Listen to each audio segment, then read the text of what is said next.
بناوي خوي بخشندي مهربان وما أرسلناك إلا رحمة للعالمين. سڵاو لە بینەرانی کەناڵی ئاسمانی پەیام خۆشحاڵم لە بەرنامەیەکی تایبەتدا تایبەت بە کەسایەتی پێغەمبەر صلی الله عليه وسلم بە ئێوەی بەڕێز و خۆشەویست گەشتمەوە. هەوڵ دەدەین لەم بەرنامەیەدا و لە سەرەتا و دەستپێکی لەدایکبوونی پێغەمبەری ئازیزدا کۆمەڵێ قسە و باسی گرنگ و گفتوگۆی مێژووی و بابەتی فکری و لایەنی معنەوی پێغەمبەر صلی الله عليه وسلم باسکەین. دەپرسین ئایا پێغەمبەر صلی الله عليه وسلم چۆن توانی گۆڕانکاری لەسەر ئاستی کۆمەلگادا دروست بکە، چۆن توانی وەکو کەسایەتیکی دیار وەکو کاریزمایەک یاخود وەکو ئەوەی مێژوو نووسەکان لە فەلسەفەی مێژووە پێی دەڵێن گۆڕانکاری لە کۆمەلگادا لە ڕێی تاکێکەوە یاخود سەرکردەیەکی کاریزماوە دەکرێت، چۆن ئەم کەسایەتێ توانی لە نیوە دوورگەی عەرەبدا بۆ دەرەوەی نیوە دوورگەی عەرەب لەسەر ئاستی کۆمەلگا گۆڕانکاری گەورە دروست بکات. ئایا لە لایەنە ناوەکیەکە یاخود لایەنە ڕوحی و معنەویەکەوە چ کاریگەرەیەکی دروست کرد؟ پێغەمبەر سەرمەشق بوو، سەرکردە بوو، کاریزما بوو، ڕیفۆرمیست بوو، چاکسازی کۆمەڵایەتی بوو، کەسایەتیکی دیار بوو، سەرکردەی مەیدانی جیهاد بوو، چاکسازی کۆمەڵایەتی بوو، پیاوی ئیدارە و کارگێڕی بوو، دەوڵەتداری کرد.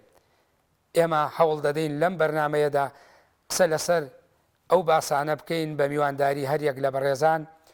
دکتۆر ئەرسەلان سەیزادە توێژەر لە ڕۆشنبیری ئیسلامی و مامۆستا مەریوان عەبدول نووسەر سوپاسدانەکەم کە ئەم شەو لەم بەرنامە تایبەتەی کەناڵی ئاسمانی پەیام ئامادە بوون. دکتۆر ئەگەر ڕاستەوخۆ بچینە ناو بەرنامەکەەوە قسە لەسەر کەسایەتی پێغەمبەر درودی خۆی لێبێ بکەین وەکو کەسایەتیکی کاریزمی ئەکرێ چۆن بۆ بینەران وەسفی بکەین و پێناسەی بکەین بەو وەسفەی کە ئەم پیاوە کاریگەری دروست کرد لەسەر ئاستی جیهانە. بسم الله الرحمن الرحيم الحمد لله وكفى والصلاة والسلام على محمد المصطفى.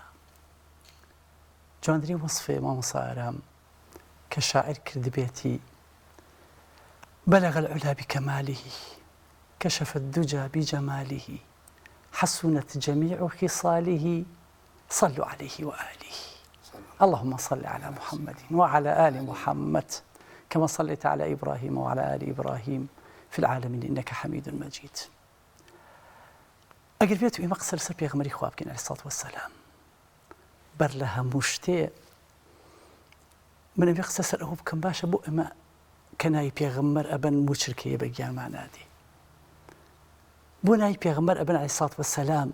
ئێمە پێمان ناکرێ خۆشەویستی خۆمان دەرنەبڕین. ئەمە چی وای کردووە کە ئەم پیاوە ئاوا کاریگەری لەسەر ناخ و دەروونی ئێمە هەبێ. زانایان کە قسە لەسەر ئەم خۆشەویستی پێغەمبەرەکەن عەلەیهی سەڵات وەسەلام یعنی ئەو وەسفانەی کە بۆ پێغەمبەری خوا کراوە لە ناو ئێمە لە ناخی ئێمە جێگیر بووە. ئەی ئەوەی کە پێغەمبەر کردوێتی بۆ ئێمە کە ئێمەی لە ضەلالەتەوە دەرهێنا بێ بۆ نووری ئیمان وات لی ئەکا کە نەتوانی ئامەتێ بەڕێنی. ئەگەر شتێ زۆر زۆر بچووکی بۆ بگێڕمەوە پێغەمبەری خوا عەلەیهی سەڵات وەسەلام کاتێک کە خوتبەی ئەدا لە کاتی خوتبە دەستی بە دارخورمایە کۆ ئەگرت نزیک بوو لە مینبەرەکەی کاتێک کە مزگەوتیان تەوسعە کرد گەورەیان کرد. ئەو جومعەیە کە خوتبەیدا کان الجذع یەئن ئەنینەن ئەو دارخورمایە هەوکو گریان ئەگریە بەقوڵ ئەگریە. لەبەر ئەوە پێغەمبەری خوا دابەزی عەلەیهی سەڵات وەسەلام بۆ باوەشی پیا کرد. ئەمە وای کرد کە ئینجا درەختەکە ئیسراحەتی کرد. ئەی باشە ئێمە چۆن سۆزی خۆمان بۆم پێغەمبەرە دەربڕێن عەلەیهی سەڵات وەسەلام. تۆ ئەزانی عوبادی کوڕی سامت هاتە لای پێغەمبەری خوا عەلەیهی سەڵات وەسەلام. عوبادی کوڕی سامت وتی جەماعەتی ئەنسار شتێکیان لە دڵا گرتووە بەرامبەر بە تۆ. وتی باشە تۆشی تیای؟ وتی ئامنیشی تیا. وتی ئادەی پێم بڵێ چییە مەسەلەکە؟ وتی تۆ هاتوویت ئەم شتانی کە لە ئەم جەنگا دەستمان کەوتووە کە پێوترێ فەیء داوتە بە خەڵکی مەکە و نەوداوە بە خەڵکی مەدینە. ئەی باشە ئەی ئێمە وتی ئەهلی مەدینە بەخوا ڕاستەکەن ئەو کاتەی کە هەمووی منی بە درۆ ئەخستەوە ئێوە منتان بەڕاست گۆزانی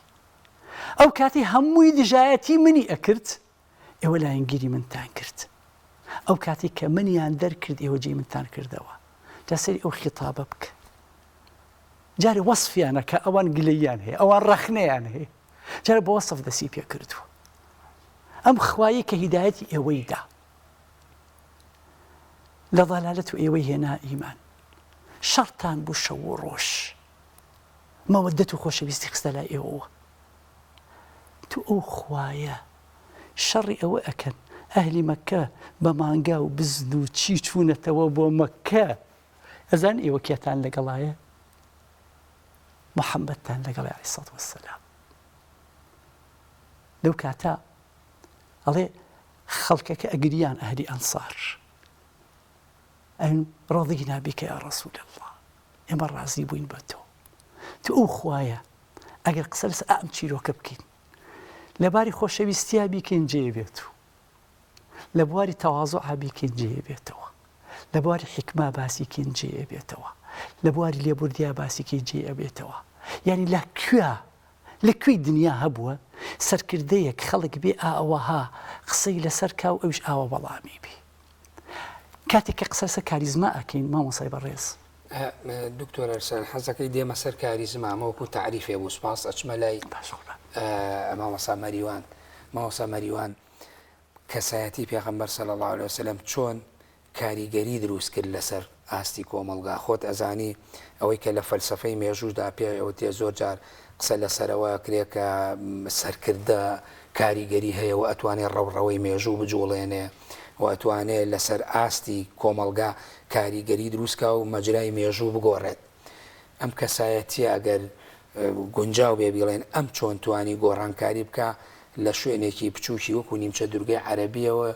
ئەم ئاینە و ئەو پەیامەی کە پێی بووە ئەو کاریگەری خۆی تەجاوز پێ بکاتە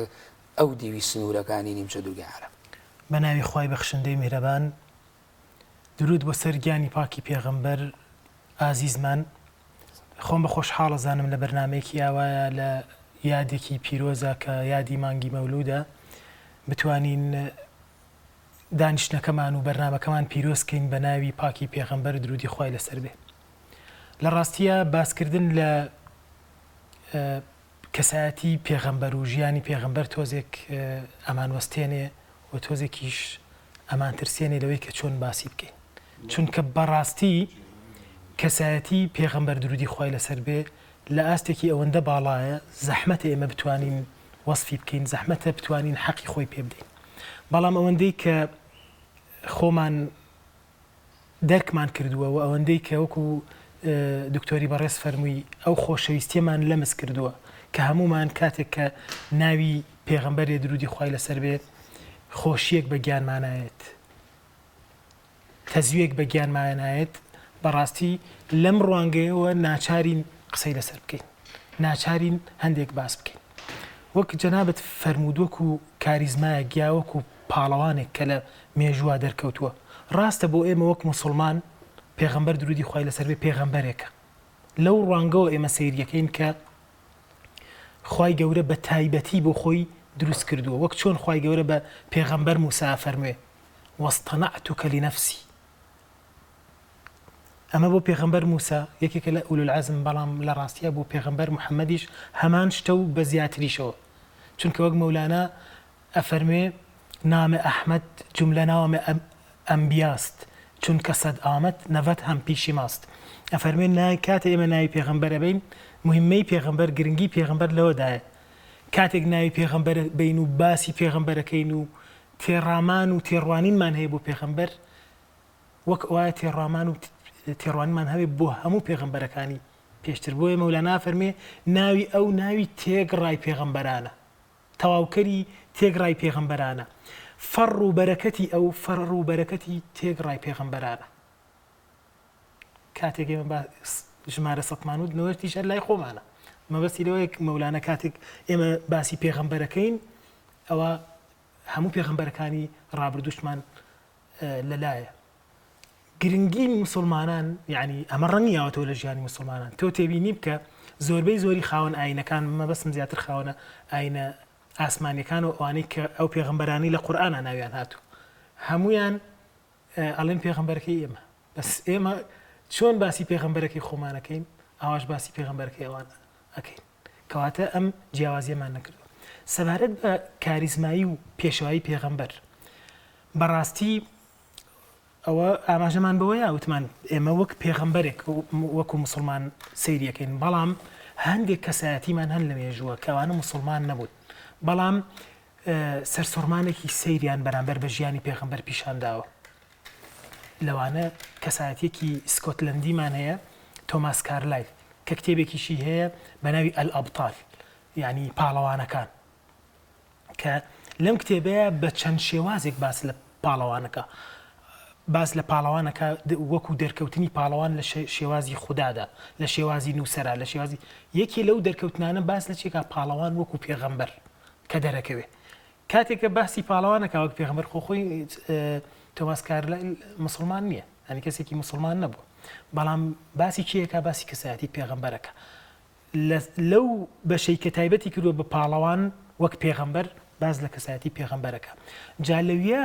کۆمەڵێک سیفات باسەکە کۆمەڵێک خەسڵەت باسەکە کە لە پاڵەوان هەیە لە پێغەمبەرە هەبوو کە توانیوێتی ئەو سیفەتانە بەرجەستە بکە کە سیفەتی پاڵەوانێکن هەرچەندێ ماڵێن پێغەمبەر پاڵەوان نییە لەسەر و پاڵەوانەوە ڕاستە سیفەتی پاڵەوانیشی تایە سیفەتەکان بۆ ناڵێ چی سیفەتەکان یەکەم سیفەت کە ئەو ئاماژەی پێکە من حەزم لێ نییە تەنها ئاماژەی بێ بکەم بەس خۆمان باسی بکەین بەڵام هەر یەکە گرێتەوە یەکەم سیفەت کە ئەو باسیەکە ئەوەیە کە ڕاستگۆیی کە پێغەمبەر درودی خوای لەسەر بێ لە ناو قوڕیشیەکانیشە لە ناو قەومەکەی خۆشیە بە ڕاستگۆیی ناسرا یەکێک لەو سیفەتانە کە من خۆم بەلامەوە گرنگە خۆنەویستی پێغەمبەر ئەوە یەکێکە لە سیفاتەکانی سەرکردە ئەگەر سەرکردە خۆنەویست بێ شتەکانی بۆ خۆی نەوێ پێغەمبەر درودی خوای لەسەر بێ لە مەکانەتێکا بوو ئەیتوانی هەموو شتە چاکەکان بۆ خۆی ڕابکێشێ ئەتوانێت هەموو شتە چاکەکان بۆ خۆی هەڵبگرێ حتا قوڕیش کە زانیان پێغەمبەر و نەمامەکەی گەشەکە وا گوڵەگرێ وا چرۆەکە وتیان بە مامی بە ئەو تاالبی مامی چی ئەوێ ئێمەیەینێ ئەیکەین بە سەرۆکی خۆمان ئەیکەین بە سەرکردەی خۆمان چەندەی پارە ئەوێت چ ئافرەتێکی جوانی ئەوێ بەڵام پێغەمبەری خوا شتەکانی ئەوە نەبوون ینی بۆ نەهاتووە ئەم سیفەتە خۆنەویستی پێغەمبەر درودی خوای لەسەر بێ ئەو هەموو سەرۆت و سامانە ڕاستە لە سەرەتای پێغەمبەریش هەروەک مسلمانەکان لە مەکەیە دەستکورد بوون زۆربەی مسلمانەکان چەندانێکیان نەبێ بەڵام خۆ لە دواترە پێغەمبەری خوا زۆر شتی هاتە دەست بەڵام هەر بە شێوازی خۆی ئەژیا هەر بەو شێوە تەقەشوف و زاهیدی خۆی ئەژیا ئەم خۆنەویستیە زۆر زۆر مهمە وای کرد کە خەڵکی لێی کۆ بنەوە ئەمە یەکێکتر لەو سیفەتانە یەکێکی تر لە سیفەتە زۆر زۆر گرنگەکانی کە بەداخەوە ئێستا ئێمە وەک مسلمان لێی بێبەشین ینی خۆمان لێ بێ بەش کردووە ینی کاتێکە بینی ئێمە وەکو قودوەیەک بەڕاستی ئەبێ ئێمە لەوە دەربچین تەنها یاد بکەینەوە تەنها ڕاستە یاد بەرز ڕاگررتنی یادەکە جوانە بەڵام ئەبێ لەوە دەربچین بۆ ئاستی ئەوەی کە وەکو پێشەنگ سەیری بکەین وەکو قودوەی خۆمان چاوی لێ بکەین پێغەمبەرانە بژین ینی پێغەمبەر بۆچی هاتوو بۆ ئێمە پێغەمبەرانە بژین پێغەمبەر چییە پێغەمبەر ئەتوانین بڵێن ئاوێنەیە کە تەشبیه نەبێ کە نوری خوا پەخشەکە ئەو لە خوا وەریەگرێ پەخشیەکە ئەبێ ئێمەش ئەو نورە لەوە وەربگرین سیفەتێک کە نەرمونیانیە خوای گەورە لە قورئانە بەوە وەسفیەکە ئەفەرمێ ولو كنت فظا غليظ القلب لانفضوا من حولك ئەگەر تۆ کەسێکی دڵڕەق بوویتایە لەگەڵ ئەوانیش بەجیانە هێشتی بەڵام نا پێغەمبەر نەرمونیان بوو وەک ئەو نمونەی دکتۆری بەڕێز هێنایەوە چەندین نمونەی ترمان هەیە لە نەرمونیانی پێغەمبەر بەڵێ سپاس دکتۆر ئێمە ئەگەر هەر وەکو ئەوەی کە باسمان کرد لە پێشێکێکە شاوشەی یعنی کاریزما وەربگین ئەوەی کە مامۆستا مەریوان ئاماژەی پێکرد ئایا لە ئاستە گشتەکەیە ئەکرێ وەکو ئەوە تەنها سەیریکەین کە کاریزمایەک بۆ کۆمەڵێک سیفەتی لەو جۆرەی هەوە یاخود پێغەمبەرایەتی پێغەمبەر و پەیامی پەیامبەر لە کۆی پەیامەکانی تر جیاوازی هەیە و خاڵی جیاکاری هەیە کە تایبەتمەندی پێداوەک و مامەسا باسی ئەو فەیلسوفەی کرد کە وەصفی ئەکا لە کتێبەکەیە و ئەڵێ سیفەتی پەیامبەری پێ ئەدا کە پەخشی کردەوە بۆ کۆمەڵگاکەی. قوربان پێش ئەوەی تەواو بچینە ناو ئەبێ پێناسێکی کاریزماش بکەین ئێمە هەرچەنە پێغەمبەرایەتی لەسەر و کاریزماییە بەڵام ئێستا بم مستەڵەحات ئازانەی کە قسە و باسی لەسەر ئەکرێ ئەبێ باسێکی لێو بکەین. کاریزما لە مستەڵەحی کۆنی یۆنانیەوە کە لە کاریزەوە هاتووە بە معنای نیعمەت، ئەو نیعمەتانەی کە خوا داوێتی بە هەندێک کەس دەیخوای پەروەردگاریش ئەم نیعمەتەی داوە بە پێغەمبەری خوا عەلەیهی سەڵات وەسەلام. ئەگەریش بە معنە تازەکەی ئێستا باسی بکەین کاریزما کە وەکو بڵێن موقناتیز بێ و سەرنج ڕابکێشێ. پێغەمبەری خوا عەلەیهی سەڵات وەسەلام ئەگەر بێت و تەسنیفێکی نوێی بۆ بکەین لە بواری ئیداریە کاریزما بۆیان نا، لە بواری سیاسیە کاریزما بۆیان نا، لە بواری ئەسکەریە کاریزما بۆیان نا، لە بواری پەروەردا کاریزما بۆیان نا، لە ڕەفتارکردنی لەگەڵ خێزانەکانە، لەگەڵ ئافرەتانە، لەگەڵ مناڵەکانە، لەوەی کەوا توانی بێتی ژینگەیەکی لەبار دروستکە 100%. ئەگەر بەو معنایە بێ کە ئێمە قسە لەسەر ئەوە بکەین پێغەمبەری خوا کاریزما بووە نەک کاریزما لەسەر و کاریزماوەیە. بۆ ئەگەر بێت و ئێمە قسە لەسەر ئەوە بکەین کە ئایا پێغەمبەری خوا عەلەیهی سەڵات وەسەلام پیاوێکی ئیداری بووە؟ بەڵێ پیاوێکی ئیداری بووە. هەر یەکەم ڕۆژ چووەتە مەدینە چی کردووە؟ پێویستی بەوە هەبووە شوێنێکی هەبێ بۆ پەرستن مزگەوتی دروست کردووە. پێویستی هەبووە بەوەی سیستەمێدا بنێت ئەم سیستەمە ئیدارەتی مەدینەی پێ بکە کە ناوراوە وەثیقەی مەدینە توانی بێتی پەیوەندیەکانی لە نێوان مسڵمانەکان و غەیرە مسڵمانەکان و جوولەکان ڕێک بخە. ئەگەر بێتە سەر ئەوەی کە قسە بکەین پێغەمبەری خوا عەلەیهی سەڵات وەسەلام چۆن خۆی ئامادە کردووە بۆ شەڕەکان، کەسێکی زۆر ئیداری بۆ بەتایبەتی ئەگەر باس لە شەڕی خەندەق بکەین ئێمە کە ئەحزاب بەو هەمووە لەشکرەوە کە هاتوون زیاتر لە 10,000 چەکدار ئەم توانی بێتی بە پلانێک بە پرسوڕایەک کە لەسەر پرسی سەلمان بووە ڕزا و ڕەحمەتی خوای لێبێ ئەو خەندەقان هەڵکەندووە. ئەگەر بێتە سەر ئەوەی کە باس لە پێغەمبەری خوا بکەین عەلەیهی سەڵات وەسەلام لە بواری ئازایەتیە هەمومان ئەزانین لە شەڕی مؤتا مسلمانان پاشەکشیان کرد. پێغەمبەری خوا عەلەیهی سەڵات وەسەلام ئەوە تا بەسەر گوێ درێژەکەەوە عەباسی مامی لەگەڵایە ئەڵێ ئەی عەباس تۆ دەنگت بەرزە بڵێ ئەنە النەبی لا کەذیب ئەنە ئیبن عەبدولموطەلیب. ئەو خەڵکش کە ئەبینن پێغەمبەر وەتا لە پێشی پێشەوە بە تەنها کەسی لەگەڵا نییە چی ئەگەڕێنەوە. ئەمە ئەمانەی کە ئێمە باسییان لێ ئەەکەین لە کێوە هەڵ ئەقوڵێ ئەم پیاوە پیاوێک بووە، ئەم کەسایەتیەک بووە لە ناو ژینگەیەکە توانیوێتی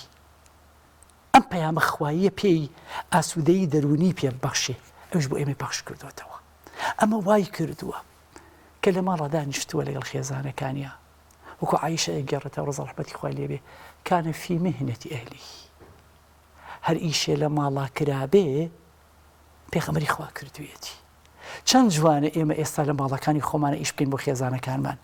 و بڵێن کە ئەم ئیشە ئەکەین ئیقتیداءن بە پێغەمبەری خواوەیەکی عەلەیهی سەڵات وەسەلام. چەند خۆشە پەیوەندەکانی ئێمە ئەوەنە بە قووەت بێ کە لەگەڵ خێزان و هاوسەرەکانمە پێغەمبەری خوا عەلەیهی سەلام دووسێ جار لەگەڵ عائیشە پێشبڕکیان کردو. عائیشە هەتا زەعیف بووە لاواز بووە لە پێغەمبەری بردوێتەوە عەلەیهی سەڵات وەسەلام کە دۆزێک قەڵەو بۆ پێغەمبەری خوا لێ بردوێتەوە. چەند خۆشە لەگەڵ هاوڵانیە پیاوێکی وەکو ڕووکانە پیاوێکی زۆر بەهێز بووە هەوڵی داوە زۆربازی لەگەڵ پێغەمبەرا بکە عەلەیهی سەڵات وەسەلام. پێغەمبەری خوا داوێتی بە عەرزە وتێتی با دووبارەی بکەینەوە دووبارەیان کردوێتەوە کە چۆن بتوانیت ژینگەیەکی ئارام دروستکەی ژینگەیە دروستکەی کە تۆ تایە کە سنتەر بووی هەموو شتەکان ڕوبەڕووی تۆ بێت. کەواتە کاریزما بوونەکە ئەکرێ بڵێن ئێمە فرە پەلوپۆیە یعنی هەر بەوە ناکرێت کە ئێستا هەندێک کەس کە تایبەتمەندی و خەسەتی کاریزمایی هەیە لە هەندێک بواری تایبەتایە ئەمەی هەردووکتان ئێوە ئێستا باسی ئەکەن هێندە فرە ڕەهەندە چۆتە ناو زۆربەی وردەکاریەکانی ژیانیشەوە 100% ئێمە کە پێغەمبەری خوا هاتووە عەلەیهی سەڵات وەسەلام منهەجێکی پێیە. ئەم منهەجە بۆ گۆڕانکاری هاتووە ئەم گۆڕانکاری ئەبێ لە کەسێکا ببینرێ ئەی ئەگەر ئەم نەیکردایە کێ بیکردایە ئەگەر ئێستا بۆ نمونە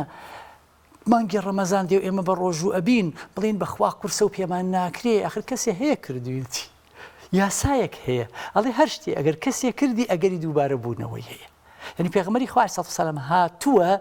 کاتێک کە پێی ئەفەرمێ وئینەکە لەعەلا خولوق عەظیم کاتێک کە عائیشە ئەفەرمێ قورئانێک بۆ بەسەر زەویات تێپەڕیوە بەو معنایەیە کە چی کردووە ئەم قورئانی تەطبیق کردووە لەبەرەوە ئێمە کاتێک کە قسە لەسەر کاریزماییە ئەکەین کەسێک ئەڵێن کاریزمای لە قسەکردنە کەسێک تر ئەڵێن کاریزمایە لە عەقڵە لە بیرکردنەوە کەسێکی تر لە ڕەفتارکردنە بەس پێغەمبەری خوا عەلەیهی سەلام جامیعە بۆ ئەم هەموو شتانە بۆ لەبەرەوەی کە پێغەمبەرە. بەڵێ سوپاس دکتۆر. مامۆستا ئەوەی دکتۆر ئاماژەی پێکرد ئەگەر ئێمە بە دیوەکەی تراکە ئەو باسی جامیعەکەی کرد بە تایبەتی لەسەر ئاستە کۆمەڵایەتیەکەەوە دەوروبەر و خێزان ئەگەر لەر ئاستە معنەوی ڕوحیەکە باسی کەین تا چەند ڕۆڵی کاریزمایی وە سەرمەشقی پێغەمبەر صلی الله علیه وسلم کاریگەری هەبوو بۆ دروستبوونی کەسایەتیەکە وەکو مامۆساوتی یعنی ئەو لەسەر و کاریزماشەوە بووە. بەڵێ لە ڕاستیە پێغەمبەر درودی خوای لەسەر بێت کەسایەتیەک بۆ ئیشی لەسەر تاکەکان کردووە کاتێکی یەکسەر داوای گۆڕانکاریەکی بەپەلە ناکە بە هێواش دەست پێەکە لە پەروەردەوە دەست پێەکە ئەو شتێک کە ئێمە تا ئێستا پێویستمانە کۆمەڵگەی ئێمە هەموو کۆمەڵگەکان و بە تایبەتیش کۆمەڵگەی ئێمە کە کۆمەڵگەیەکی نەخەمڵیوە کۆمەڵگەی کوردی تاکی کوردی کە تاکێکی نەخەمڵیوە پێویستمان بە چییە؟ پێویستمان بە پەروەردەیە بۆیە پێغەمبەر درودی خوای لەسەر بێ لە پەروەردەوە دەستی پێ کرد هەنگاو بە هەنگاو هاوڵەکانی پەروەردە کرد ئێمە تێبینیەوەکەین ئەوەندە پەروەردەکەی بەهێز بووە لە هەموو ڕووەکانەوە کاتێک کە پێغەمبەری خوا کۆچی دواییەکە لەشکرێک کەسی پەروەردەکراوی بەجێ هێڵێ کە ئەمانە لە هەموو بوارەکانە دواتر ئەبینین سەرمەشق بن و دواتر حەزارەتێکی مەزن دروستەکە لە تاکەوە دەست بەڵێ بە تەئکید پێغەمبەری خوا لە تاکەوە دەستی پێ کردووە هەر گۆڕانکاریەکیش کە بمان هەوێ ئێمە بیکەینە بێ هەر لە تاکەوە دەستی پێ بکەین لەگەڵ ئەوەشا ئەمەندە کاریگەر بووە لەلایەنی ڕۆحی و معنەوی پەروەردەیەوە سەیرەکەین چەندین تاک و چەندین کەسایەتی بە هەزاران لە شارستانەتی ئیسلامیا دروست دەبن هەمویان لەژێر هەیمەنە و کاریگەری کیان کاریگەری ذاتی پێغەمبەران درودی خوای لەسەر بێ ئێمە زۆر کەسایەتیمان هەن لە شارستانەتی ئیسلامیا بوون بە کەسایەتی جیهانی بوون بە کەسایەتی زۆر مەزن لە تاریخی بەشەریە ڕاستە کاریگەریەکان ڕاستەوخۆ لەسەر شارستانەتی ئیسلامی بووە بەڵام دواتر ئەم کاریگەریە لەسەر هەموو خەڵکی ڕەنگیاوەتەوە ئێمە کەسایەتێکی معنەوی وەکو مەولانا جەلالەدینی ڕۆمی باس بکەین کە ئێستا هەیمەنەی هەیە بەسەر هەموو سەقافەی دنیاە تەنانەت ئەوانش مسلمان نین گرنگی پێن دەین کاتێک کە تۆ مەولانا خوێنیتەوە سیرەکەی عاشق و شەیدای پێغەمبەرە سیرەکەی خۆی بە قوتابیەکی بچووکی پێغەمبەر ئەزانێ لە ژێر کاریگەری ئەوە دروست ئەمە وەکو عارفێک ئەگەر وەکو سەرکردەیەک و سەرمەشقێکی جیهادی و سەربازی سیرکەین سەلاح الدینی ئەیوبی جوانترین نمونەی پەروەردەکراوی پێغەمبەرە ڕاستە سەردەمەکەی سەردەمێکی جیاوازە ئێمە بەسمانەوەی تیشک و ڕووناکی و ڕۆشنایی پێغەمبەر هەموو جیهانی گرتووت و وەلایەزال بەردەوامە وەک ئەوەی لە تۆماس کارلای لە کتێبەکە باسیەکە لە کتێبی پاڵەوانەکان ئەلئەبطال باسی چیەکە ئەڵێ هەندێک کەس هەن خۆی مسلمان نییە بەڵام ئەڵێ هەندێک کەس هەیە شتە خەنست پاڵ پێغەمبەریان ئاینەکەی بەڵام ئەوە بەس بێت کە تا ئێستاش ئەو ڕۆشنایی و ئەو ڕووناکیە ئەو نورێک کە پێغەمبەر هێناوێتی و ئەو نورێک کە پێغەمبەر پەخشی کردووە تا ئێستاش کاریگەری هەیە سەیرێک کەسایەتێکی وەک سەلاح الدین کاتێک کە دەرەکەوێ ئەم کەسایەتیە کەسایەتێکی زۆر مەزن ئەتوانین بڵێن لە تاریخی بەشەریە چەند کەسایەتێکی ئاوا هەڵکەوتووە ئەم کەسایەتیە عاشقی پێغەمبەرە کاتێک کە تۆ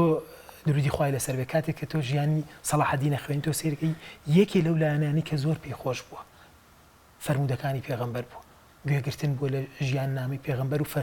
بەهۆی فەرمودەکانی پێغەمبەرەوە کە ئەو زانانی لە دەوری بوون باسی جیهاد و ئەوانیان بکرد تەنانەت ئەو کاتەی کە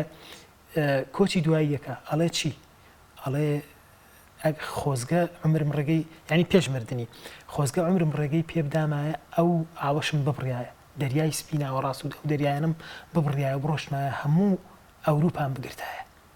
ئەمانە نمونەی زۆر کەمن لە نمونە زۆرەکانی ناو شارستانەتی ئیسلامی کە هەمویان ئەگەر بگری بۆ خۆیان ئەستێرەیەک بوون. ئەگەر پێغەمبەر خۆرەکەیان بوو بێ هەمویان ئەستێرن و دوای ئەوان مانگن و دوای ئەوە بەشی بچووکترن کە دراوشاونەتەوە لە مێژوە ئێستاش ئەدرەوشێنەوە. کەواتە یەکەم شتێک کە پێغەمبەر ئیشی لەسەر کردو ئەو لایەنە ڕۆحیە. وەکو جەنابی دکتۆریش ئاماژەی پێە پێغەمبەری خوا دووری خوای لەسەر بێ شتێکی نەوتووە کە خۆی نەکرد بێ، یعنی ئللا ئەبوایە خۆی پێشنگ بێ. ئەمە قودوەیە، ئەمە پەروەردەکردنە. ئێمە ئێستا ئەگەر بە زانستی سەردەمیش سیر بکەین، زانەکانی بواری پەروەردە باس لە چیەکەن؟ باز لەوە کەن قسەکردن ئەوەندە ئەهەمیەتی نییە، بەتایبەت دایک و باوک. قسە ئەوەندەی کە هەڵسوکەوتی ئێمە وەکو دایک و باوک، هەڵسوکەوتی ئێمە وەکو گەورەکان کاریگەری لەسەر مناڵەکانماندانێ. بەڕاستی قسەکانمان کاریگەری دانانێ. ئەو لاسایی تۆ کاتەوە تۆ چیەکەی؟ تەنانەت ئەمە تێ بپەڕێنە بۆ گەورەکانیش بەڕاستی بە دڵنیایی پێدەڵێن بۆ مرۆڤە گەورەکانیش پێگەیشتوەکانیش سەیری ڕەوشتی یەکێکەکەن حەزەکەن وەکو ئەو بن. ئوسوەی حەسەنە بەڵێ بە تەئکید پێغەمبەری خوا ئەو حەسەنەیە بوو کە بەڕاستی خۆی وەکو جەنابی دکتۆری ئاماژەی پێدا کانە خولقه قورئانیە لە ڕیوایەتێکترا کانە قورئانا حەیەن یەمشی عەلە الأرض. بێگومان پێغەمبەر ئەو کەسایەتیە بوو. بەڵێ مامۆستا ئەرسەلان ئەگەر ئێمە بین لە ڕووی مرۆڤسازیەوە قسەی لەسەرکردنی ئەوەی زۆر جار پێی ئەوترێ ینی توانای بەشەرەکان هەندێک نمونەی باس کرد مامۆستا مەریوان. ینی پێغەمبەر صلی الله علیه وسلم چ کاریگەریەکی هەبوو لە دروستکردنی مرۆڤسازیەوە وەکو ئەو نمونەیە کە ئەوەی تۆماس کارلای باس کرد ئەڵێ کە هەتاوەکو ئێستا ئەو نورە ئەو شراقە ئەو ڕووناکی هەتاوەکو ئێستا لەسەر زەویە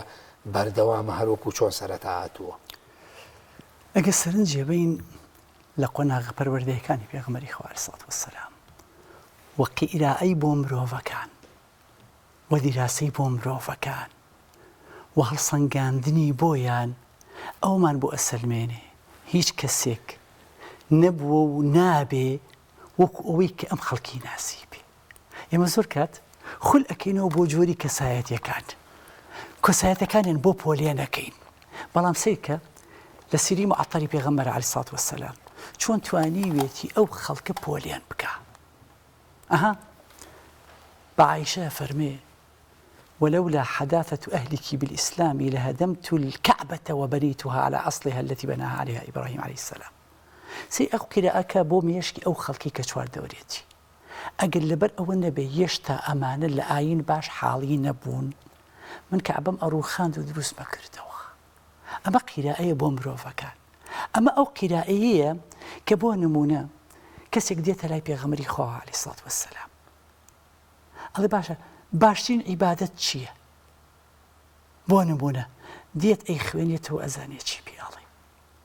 کەسێکی تر دێت قیرائەیەکی تریەیە بۆی، کەسێکی تر دێت ئەڵێ ئەمێ بچم بۆ جیهاد ئەڵێ بڕ باوکو دایکت ماوە فەفیهیما فەجاهید. ئەمە ئەم کەسانن کە ئەزانێ ئەبوو دەر دێ ئەڵێ ئەمەوێ وەکو ئەو خەڵکە من شوێنێکم هەبی. هەڵە تۆ پیاوێکی دڵناسکی ئیدارەدانی شوێنی بە تۆ قرس سری ئەم قیرائەیە بکە، بەڵام دەریشی ناکە و ڕازیشی ئەکا. یەکشت تۆ سیرکە یەکشت بەدوای یەکشتا بگەڕێ. ئەمە تەحەدایەکە بۆ هەرچی خەڵک بەدوای یەکشتا بگەڕن کە پێغەمبەری خوا عەلەیهی سەلام یەک خراپەی بەرامبەر کەس کردبی. کابرا دێ لە بەردەمی کەعبە ئاباکەی ڕائەکێشێ خەتی ئاباکەی پێغەمبەر کە زبر بوو عەلەیهی سەڵات وەسەلام لە ملیا دەرئەکەوێ هەڵێ ئەعطینی من ماله الله الذي أعطاك. ئادی پێم بدەن لەوەی کەوا خوا بە تۆی داوە. پێغەمبەری خوا عەلەیهی سەلام پێکەنی وڵێ ئادی بیدەنێ. کوڕێکی گەنج لێەوە نزیک کچێکی ئەپەڕێوی سەیریەکە پێغەمبەری خوا لێی تووڕە نابێ وڵێ باش ئەوەگەر من بم لەوێ عیب ناکەم وەستاوم واکەی کاکە خوا لەسەر و ئاسمانەکانەوە سەیرەکە سوک سوک سەری لە ئادات و وازی لێ ئەهێنێ. یعنی ئەمەی کە پێغەمبەری خوا عەلەیهی سەڵات وەسەلام هاتووە قیرائەیەکی وردی دقیقی بۆ مرۆڤەکان کردووە چۆنەتی ڕەفتارکردن لەگەڵیانە چۆنەتی پۆلیانکردنیان وەرە پێغەمبەری خوا عەلەیهی سەلام هەر لە مەجلیسەکە کە دانیشت بێ مامۆستا ئارام بە چاوی توانیوێتی حەقی هەر هەموویان بتە دەوەرە ئەمەیسا کە پێڵێن زمانی جەستەی ئێمە ئەو توانیوێتی بەس بە چاو هەمویان ڕازی بکە توانیوێتی لە هەمویان تێ بکە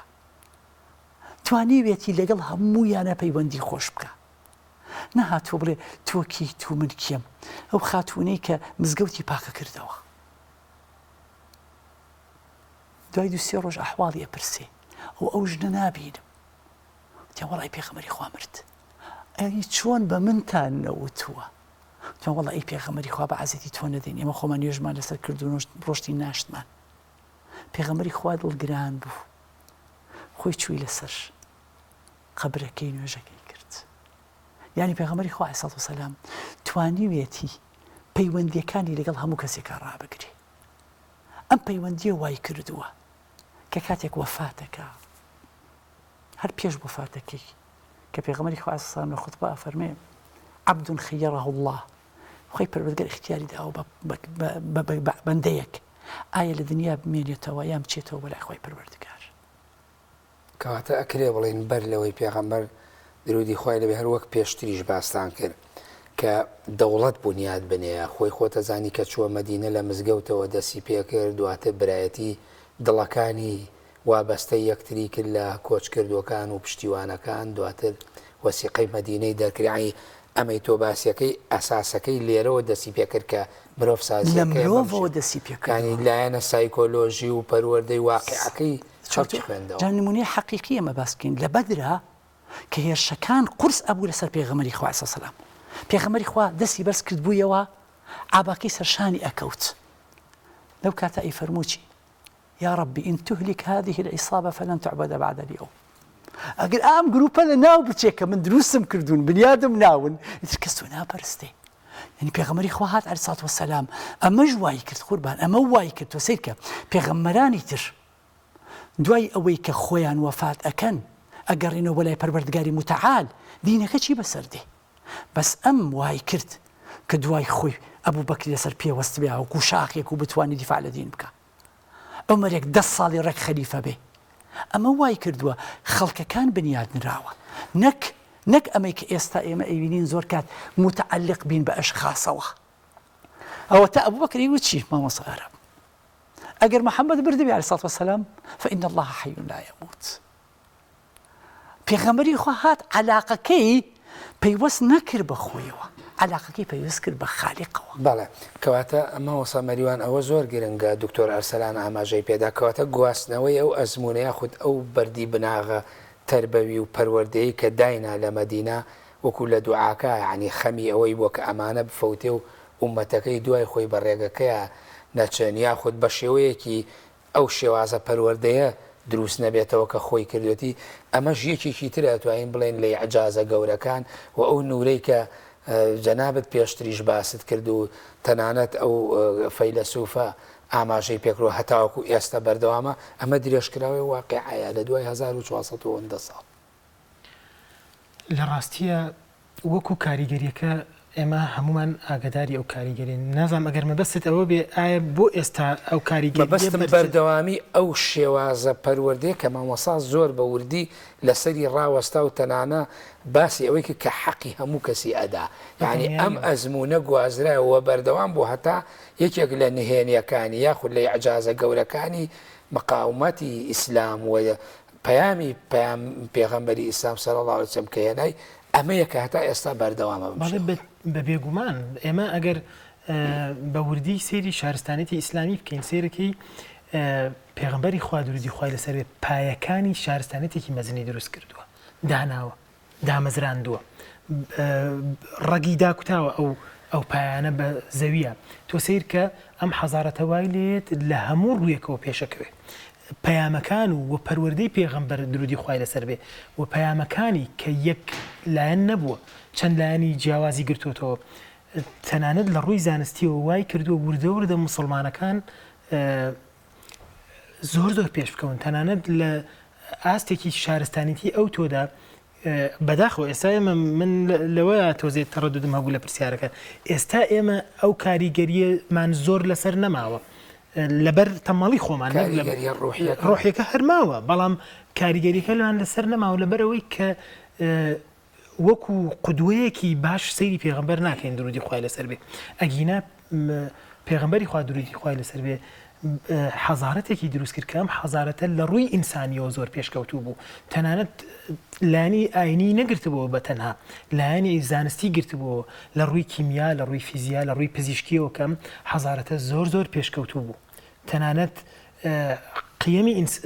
ینی بەها ئینسانیەکان لەم حەزارەتە ڕەنگی دابەوە گرنگیە درا بە ئینسان ئەمە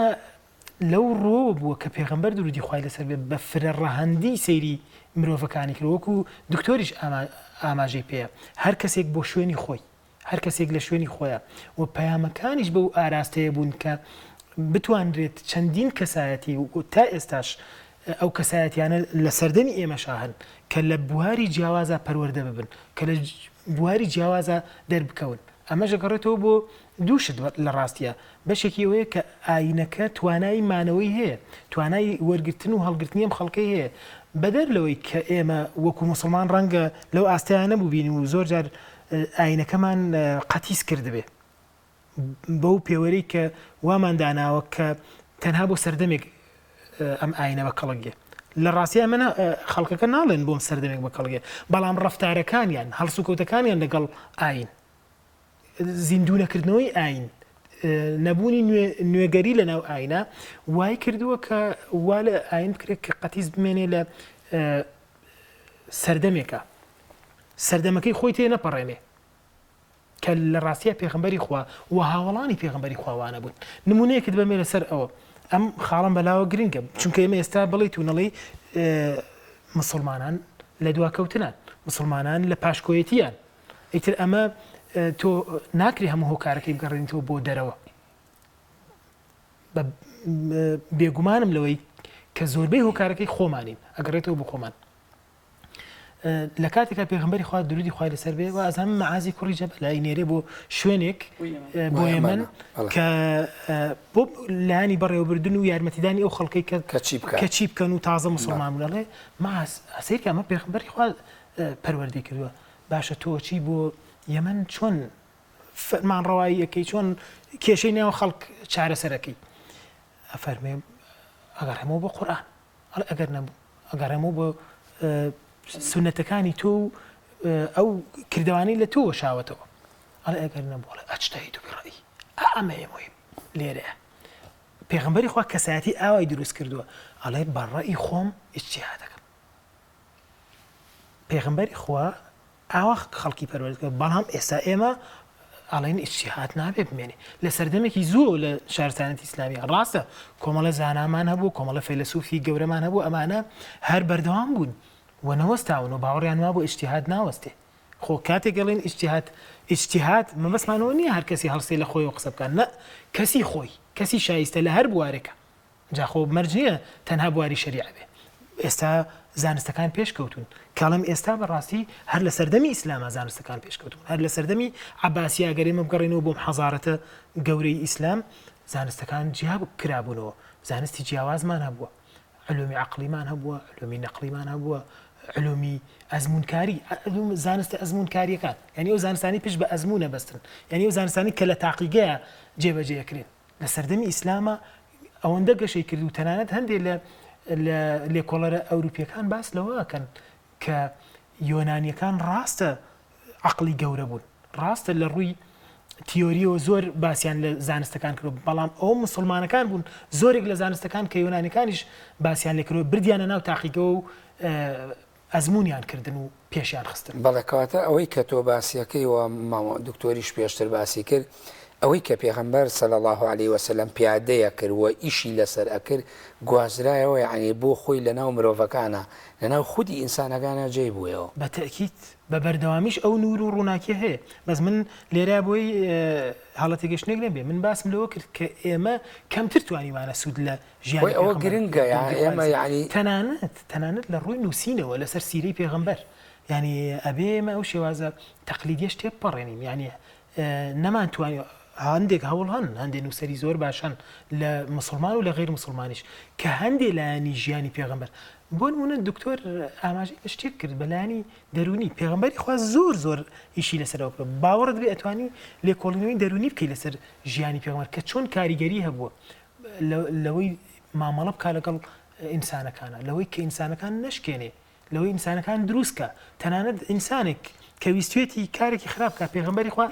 نهاتووە بە شێوازێکی تند لەگەڵ یا بجوڵێتەوە هاتووە بە نمونە زۆرە بەس لەبەر نەبوونی کات ناتوانین باسیکەین هاتووە ئەم شتە لە دڵی دەریێنێ ئەم هەڵەیە و ئەو کەسێک کردو بە کەسێکی تر بنیادی ناوە خۆدناسی کە یەکێکە لە شتە مهمەکان خۆدناسی تیاچاندووە. بەڵێ دکتۆر ئەرسەلان تا چەند ئەوەی کە مامۆساش ئاماژەی پێکرد یعنی ئەمەی کە پێغەمبەر صلی الله عليه وسلم ئاماژەتان پێکرد زۆر بەوردی یعنی تا چەند ئەمە بۆ بە حاڵ یا ئەزمون کراوە ئینسانەکان وە شوێن کەوتوانی پەیامەکەی وە تەنانە ئەوانش لە غەیری ئاینی ئیسلامن بۆ نمونە ئەوانی کە بە ویژدان و ئینسافەوە قسە لەسەرم کەسایەتی ئەکەن یعنی خودی ئەو ڕەفتارانەوە و ئەزمون و هەسوو کەوتانە کاریگەری دروست کردو و هێزێکی گەورە و بزوێنەرێکی کاریگەر بووە بۆ پەیامەکە بۆ ئاینەکە کە ئاینی پیرۆزی ئیسلام بووە. مامۆسای بەڕێز ئەگەر ئێستا سەیری کتێبە تازەکانی ئەوروپیەکان بکەین و ئەمریکیەکان بکەین ئەو لایەنەی کە ئەوان پێویستیانە لای ئێمەیە بۆ نمونە سە کتێبی دەربارەی قووەت الذەکاء الڕۆحیە نووسرێ پیاوێکی کتۆنی بۆزان هاتووە باس لە چی ئەکا چۆن ئێمە جارێکی تر بگەڕێنەوە و ئاشنایی و سڵحێ لەگەڵ ڕۆحی خۆمانە بکەین چونکە ئەم جیهانە مادیەی مرۆڤ وای کردووە مرۆڤی لە مرۆڤایەتی بردۆتە دەر پیاوێکی وەکو ئەم پیاوە لە پێشێکی کتێبەکە لە دوای عنوانەکە مەقولەیەکە هێنێ مەقولەیەکی هێناوە ئەڵێ نحن لسنا بشرا بل كائنات روحية تخوض تجربة بشرية إما بشر نين إما الأساسي أساسا گیان لەبەرێکین کە ڕۆح تیامانە زاڵە ئەم ڕۆحە پێویستی بە خواردنە پێویستی بە گەشەکردنە پێویستی بە پەروەردەکردنە ئەمەش لەکوێ دەستەکەوێ بەس لە ئاینە هەیە لە غەیری ئاینە ئەمە مەوجود نییە بەڕاستی ئەمە ئاینەوە ئەکا کە کەسێک بنیاد بنێ ئەم کەسە بزانێ حەقی خوا چییە لەسەری حەقی خۆی چییە لەسەر خۆی حەقی ژینگە چییە لەسەری حەقی چواردەورەکەی چییە لەسەری یعنی ئەمە وای کردووە کە ئێمە ئێستا پیاوێکی وەکو ئەو علای هین پیاوێکی وەکو ناوەکەی بچێتەوە کتێبەکەی ماذا خسر العالم بانحطاط المسلمين ئەبوو حەسەین لەدەوێت کتێبێکی ئاوایی نووسیوە کە دەربارەی ئەوانی زەرەریان کردووە کە ئێمە ئێستا لە لووتکارین ئێمەی مسلمان یەکێ لە کێشە زۆر سەرەکیەکانمان من حەز ناکەم بچمە مێژووە بەینی خۆمان بێ ئەزەری بۆچی حەز ناکەم بەڵام کە دوجار باسی ئەوەکەی نەبێت هەموو نموزەجەکەی مێژوو باسکەین خۆی عادەتەن بۆچکە ئێستا ناتوانین تەقدیم بکەین هەموو بە تەجربەی مێژوو ئەمە 100% خۆی دائما مێژوو جەنابەت اختصاصی بەڕێستە مێژوو بۆ عیبرەتە بۆ تەسبیتە بۆ دووبارەکردنەوەی وایە وانە چونکە قاعیدەکەمانی التاریخ يعيد نفسه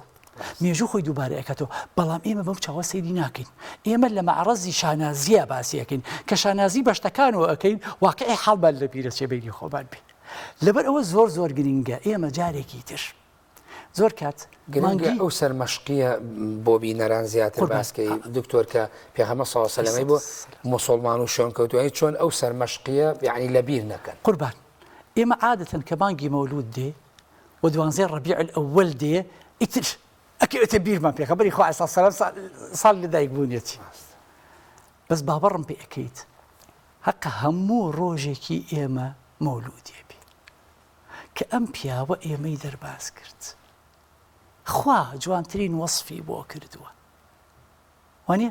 يعلمكم الكتاب والحكمة يعلمكم ما لم تكونوا تعلمون هیچمان نەزانیوە دکتۆر من ماوەی بەرنامەکەم تەواوێمە دوا قسەی خۆت لەسەرەوە بکەی ئەمڕۆ بە تایبەتی قسێکی جوانت کرد یعنی باسیەوەی کە لە مەولودا بیرمانەکەوێ ئێمە بە کورتی ئەگەر بە بینەران بڵێ یعنی ئەو سەرمەشقی پێغەمبەر صلی الله علیه وسلم کە ئەو لەم بەرنامەیە بەم چەند دەقە ئێمە باسمان کردووە چۆن ئەکرێم ئەزمونە بەردەوامی هەبێ نەک لە مانگی مەولودا ئەوە لە ڕەبیع الئەوەلا بەڵکو لە کۆی مانگەکانی ترە ئەمە هەمیشە حزوری هەبێ. خۆشەویستان، پێغەمبەرێک کە خوای پەروەردگار پێی بڵێت وەڕەفەعنا لەکە ذیکرەک، بەقسی من و ئێمە گەورە نابێ، خۆی گەورەیە، بەڵام ئێمە پێویستمان بە پێغەمبەرە،